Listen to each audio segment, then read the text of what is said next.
com saudade, acreditem, com saudade de vocês, com muita saudade da minha sala de aula, mas por hora teremos que nos contentar em nos ver pelo computador.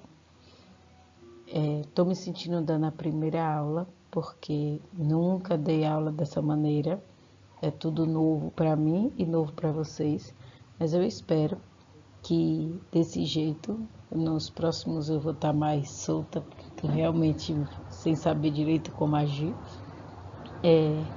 que desse jeito a gente consiga sanar as nossas dúvidas da primeira aula que eu enviei para vocês e eu consiga fazer todas as aulas dessa forma. Eu prefiro do que outro professor dando aula, se assim, acredito que vocês prefiram também, porque acostuma-se com o jeito do professor, né? Nesse primeiro vídeo, eu vou só fazer uma abordagem geral do que a gente já viu na sala de aula, do que vocês viram nas videoaulas que eu mandei, e resolver uma questão apenas. E aí eu vou fazer outro vídeo com as outras questões. Por que, Laísa, que você vai fazer só com uma questão? É porque, como é tudo novo, a gente está aprendendo, né? Então, eu estou tentando me familiarizar também com o programa, com tudo isso. Hoje é sexta-feira da Paixão, né, que chama assim, e eu aproveitei para me inspirar e vim fazer esse vídeo para vocês. Tô aprendendo a fazer esses slides bonitinhos também, viu? Vamos ver o que é que vai sair. Laísa nem é acostumada a fazer slide bonitinho.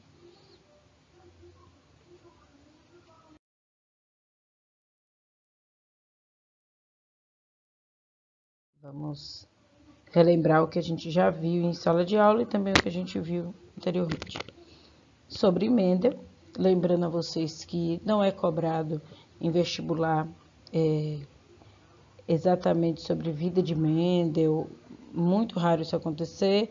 O básico que você tem que saber é isso, de que Mendel era matemático, de que Mendel fez todas as suas pesquisas baseadas em plantas, e principalmente que Mendel, lembra, não entendia nada de genética. Esses termos da genética vieram posteriormente, só por volta de 1900 e pouco, e é que também descobriram os estudos de Mendel, o De Vries e outros cientistas, eles pesquisando, eles chegaram a essas conclusões que Mendel chegou, em separado, eles não trabalhavam juntos, mas quando foram ver, era tudo que Mendel já havia dito e que ninguém tinha acreditado. Então, o que você tem que saber de Mendel é bem essa parte histórica. E, claro, não esquecer disso, de que Mendel não tinha conceitos como cromossomos, como genes, nada disso. Mendel, ele trabalhava, digamos assim, vou pausar, peraí, voltei. Acho que vocês nem veem que para e volta. É só porque eu queria ver se eu conseguia mexer em um negócio aqui. E aí, Mendel não tem esse conhecimento. E, principalmente, Mendel não conheceu Darwin. Aí vem a escolha das ervilhas, que eu também já falei, o porquê de ser ervilha, o espaço que Mendel tinha. E são coisas também que o vestibular não cobra, mas que é bom a gente saber, principalmente a galera que vai fazer vestibulares mais concorridos, é sempre bom em uma questão aberta, por exemplo, se caso aborde esse tema, você saber da história de porquê das ervilhas, das características bastante discrepantes, do tamanho, da facilidade do cruzamento e principalmente da mistura de genes, que era mais fácil com essas ervilhas. O que é um C haploide, isso a gente aprende desde o primeiro ano. A haploide aqui só tem um genoma, a gente também chama de célula N, e para a gente, uma célula haploide, a gente pode lembrar de quem? Dos gametas. No caso de nós humanos, gametas, na maioria. A gente sabe que existem seres vivos haploides também, principalmente algas.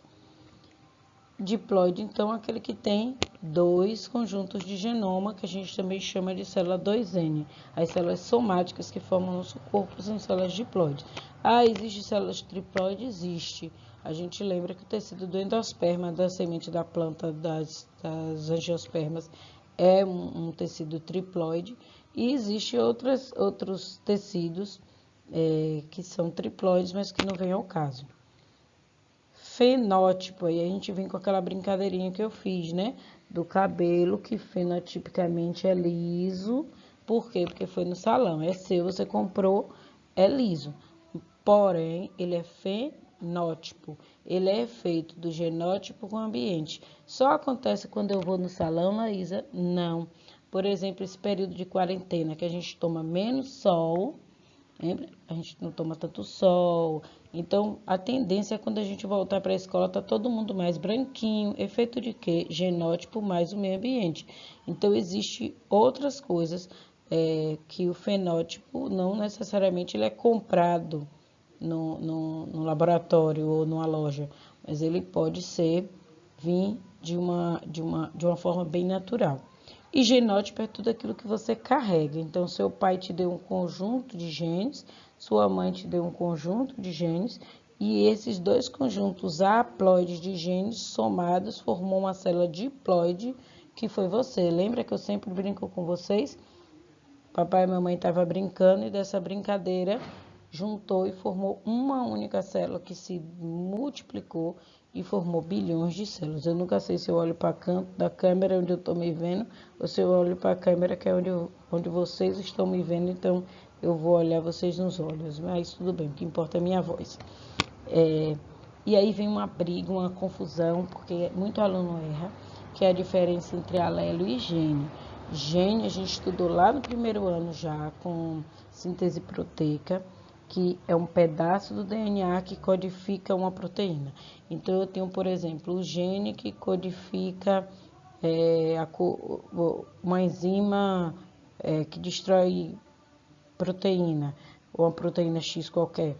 Então, eu tenho aquele pedaço de gene que codifica aquele pedacinho de proteína. Quando eu tiver mais habilidosa, acho que eu vou conseguir fazer rabiscos aqui, né? Então, eu tenho DNA, deixa eu ver se eu consigo aqui. Eu tenho DNA nesse espacinho. Eu tenho DNA e DNA feio danado, viu? Eu agora vou desenhar mais bonitinho. Tô aprendendo, né? Inserir os desenhos. Mas então, eu pego um pedaço desse DNA, ó. E aí, esse pedaço de RNA, vou conseguir escrever, meu Deus? É um RNA mensageiro, não vou conseguir escrever fácil não, viu? É um RNA mensageiro que vai dar origem, RNA M, meu Deus do céu, tô aprendendo a escrever. Esse pedacinho de DNA que foi copiado na transcrição, ele vai ser traduzido, é um gene que vai ser traduzido em uma proteína. Quando eu falo em alelo, aí já é outra coisa. Por exemplo, eu posso estar falando eu posso apagar, deixa eu ver. Ai, que legal, posso apagar tudo, ó. Aprender, vamos lá. Quando eu falo em alelo, eu posso estar falando, por exemplo, de cor do olho. Então, eu pego aqui o X que formou, que veio do seu pai. Deixa eu apagar esse X, porque para não criar confusão, eu não vou nem fazer X, vou fazer certinho o tracinho como é. O que veio do seu pai e o que veio da sua mãe. E consegui fazer um traço e o outro não. O que veio do seu pai e o que veio da sua mãe, né? Então, quando você, no da sua mãe, por exemplo, eu posso ter aqui um alelo que determina a cor do cabelo loiro. No seu pai, né? E da sua mãe eu posso ter um alelo que determina a cor do cabelo preto. Todos dois, faz de conta que estão na mesma direção, todos dois, eles são alelos de uma mesma característica que é a cor do cabelo. Então, ela pode aparecer loira, ela pode aparecer cabelo preto, ela pode aparecer mas todas vai ser cor do cabelo. Então, são alelos de um mesmo. Às vezes eu posso falar em um alelo mutante. Como é isso? É uma característica que é determinada por aquele alelo. Só que esse alelo sofreu uma mutação e aquela característica não foi aquela desejada. Por exemplo, quando surge uma doença. A gente vai falar melhor disso quando for mais para frente um pouquinho. Locogênico é local, loco vem de local. Então, onde é esse DNA, na verdade, eu vou parar e vou ver se eu acho uma figura. Peraí, vou pausar. Não consigo colocar a figura aqui não, mas depois eu vou mostrar a figura para vocês, viu? É uma figura que mostra os pedacinhos do DNA e cada pedaço do cromossomo e cada pedacinho desse é um locogênico. Neste instante eu mostro. Homozigoto. O que é homozigoto? Zigoto é o que se formou naquela vez que eu disse que o pai e a mãe estavam brincando. Formou uma única célula que a gente chamou de zigoto. Quando eu falo que é homozigoto, eu posso dizer que eu só formo zigotos daquele tipo. Então, por exemplo, aqui no caso do seu pai, que a gente estava falando, se seu pai era loiro e só tinha dentro do gene dele características de cabelo loiro, então eu tinha aqui seu pai, vamos botar a letra azão. Olha, Laísa tem azão. O seu pai, por exemplo, azão, para uma característica, e sua mãe, azinho, vamos botar aqui que ela tinha, e você ficou azão. Mas seu pai era homozigoto, ele só tinha para te dar azão. Sua mãe era homozigota, ele só tinha para te dar azinho. E você é heterozigoto, porque ficou circulado certinho. Ficou azinho. Então, isso aí a gente já falou, já lembrou. O que é o sujeito híbrido? Mendel chamou de híbrido justamente aquele que é a mistura dos indivíduos puros. Eu fico apontando para o slide, parece que vocês estão vendo eu apontando, viu? Aí, dos indivíduos puros. Então, quem era o indivíduo puro? Era aquele que depois se chamou de homozigoto. Quem era o indivíduo híbrido é aquele que depois se chamou de heterozigoto.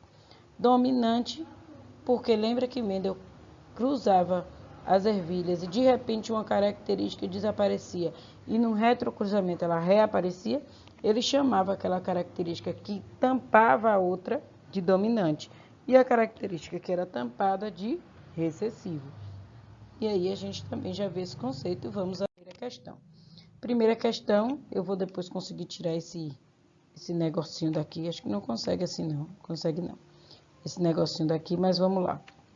A primeira questão é de conceito bem básico, mas eu pedi para vocês justificarem. Não sei o que aconteceu aqui. Eu nem sei se vocês viram o que aconteceu aqui, se ficou branco para vocês também. Mas para mim ficou branco aqui. Mas vamos lá. Então, na genética, uma expressão bastante conhecida diz que fenótipo e é o genótipo mais o ambiente. Essa expressão significa que o ambiente altera o genótipo do indivíduo visando a sua adaptação? Não existe isso. Adaptação é um conceito lá da evolução e o genótipo não é alterado pelo ambiente para alterar. Quando você fala isso, parece que eu estou lá, estou morando, estou vivendo numa caverna. Tá bom, vou mudar meu genótipo, vou ficar mais baixinho. Não existe isso. O ambiente pode alterar o genótipo? Pode, é o que a gente chama de mutação. Um exemplo bom que a gente lembra disso foi quando... Acho que esse corte vai aparecer, porque eu tive uma interferência aqui, mas vamos lá. Então, um exemplo de quando o ambiente altera o genótipo é quando ocorre acidentes radioativos, por exemplo. E aí pode acontecer do ambiente, ou seja, da radioatividade, alterar o genótipo de um óvulo, de um espermatozoide, e até de algumas células somáticas causando câncer. Mas não é o mais comum que isso aconteça, é um tipo de mutação. Então, o ambiente, no geral, ele não altera o genótipo, mas ele não altera nunca visando a adaptação, isso nunca, nem por radioatividade. O genótipo do indivíduo é o resultado da ação do ambiente sobre seu fenótipo. O genótipo do indivíduo é resultado de quê? Da carga genética que você recebeu. De papai e de mamãe. Pronto, acabou. Tem nada a ver com o ambiente, tem nada a ver com nada. Vou pular a letra C. Você já sabe que quando eu pulo é porque ela é a alternativa correta. E vou. O genótipo do indivíduo pode variar como resultado da expressão de seu fenótipo em diferentes ambientes. Gente, o genótipo é expressado, sim. Por exemplo, o meu genótipo foi expressado como cabelo preto, foi expressado como pele nesse tom, que eu chamo o povo chama de pardo, né? Eu não gosto. Foi expressado com meu nariz de barraca. O genótipo foi expressado. O genótipo do indivíduo pode variar como resultado da expressão de seu fenótipo? Não. A expressão do genótipo é o meu fenótipo. Cuidado com essa brincadeirinha aí. O fenótipo do indivíduo é invariável e resulta da expressão de seu genótipo, qualquer que seja o ambiente. O fenótipo é variável e ele pode sim, ele varia de acordo com o ambiente. Então, o meu genótipo produz melanina, produz pouquinho, mas se eu ficar vários dias na praia, eu vou chegar bem morena. Se eu ficar vários dias em quarentena, eu vou chegar bem branquinha. Então, cuidado com isso. E a resposta certa do fenótipo do indivíduo é o resultado da expressão do seu genótipo em um dado ambiente. Vou continuar no próximo vídeo, vou ver como esse ficou, mas de qualquer maneira vai para vocês, porque se eu for regravar todos que eu não gostar, eu não vou mandar nenhum.